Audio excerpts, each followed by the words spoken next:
all of the conversations you have the ability to invoke different emotions. And in order to make our conversations powerful, you want to practice what I call the double-ended arrow.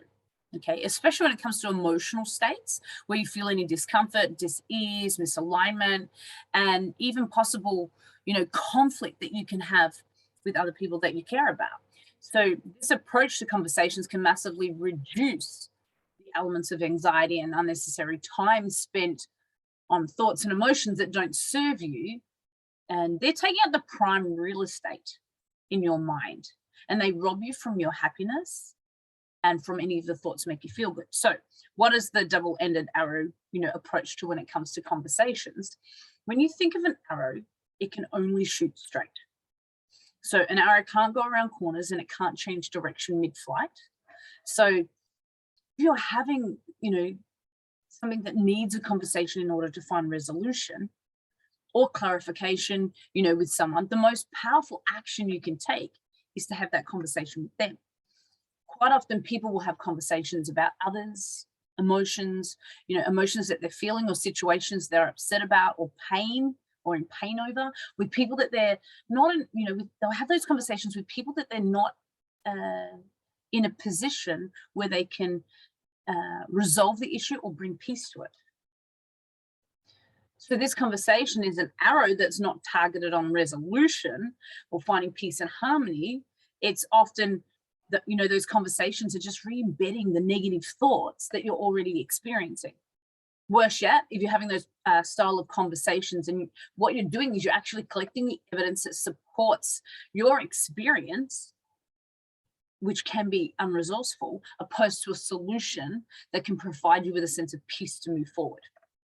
When you take responsibility for your emotions and how you respond to them, you are now empowering yourself with the option of how you choose to feel.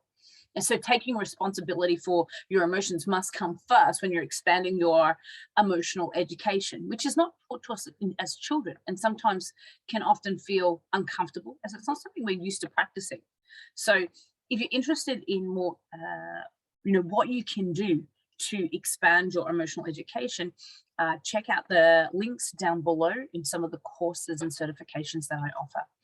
So just like with any new skill set, the more we practice it, the better and the more conscious competency will start to become unconscious competence. So that's basically just meaning you won't have to consciously think about it. It will become naturally in a classically conditioned response and a behavior that you'll find, that should you find yourself in that positional situation in the future, it just becomes automatic to be able to take control of those emotions and those conversations. So to gain emotional freedom from this type of internal conflict, when we're not having powerful conversations, we want to be able to create a conversation with the person or the people that can actually do something about your concerns or worries that will empower you to move forward and heal. This is where the double-ended sword comes into play. So if you want to empower yourself and begin to gain control over your emotions, where you're not living at the effect of others, and you want to start having conversations with individuals that can actually help resolve any issues you may be experiencing or facing, by having conversations with these people directly, you are taking control over how you respond, and you are able to create an environment that,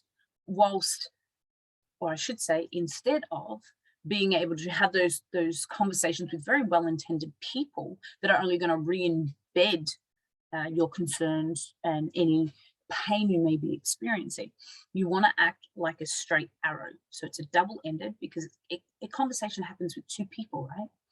So think of the direction an arrow would take to resolve or create a powerful conversation. That's the path you want to follow.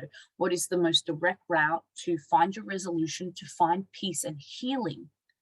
So every conversation that we have all starts with us. We take responsibility for how we respond to things. So take responsibility of the conversations you have and make them powerful. Follow the direct line of the arrow in order to find your healing, peace, and harmony.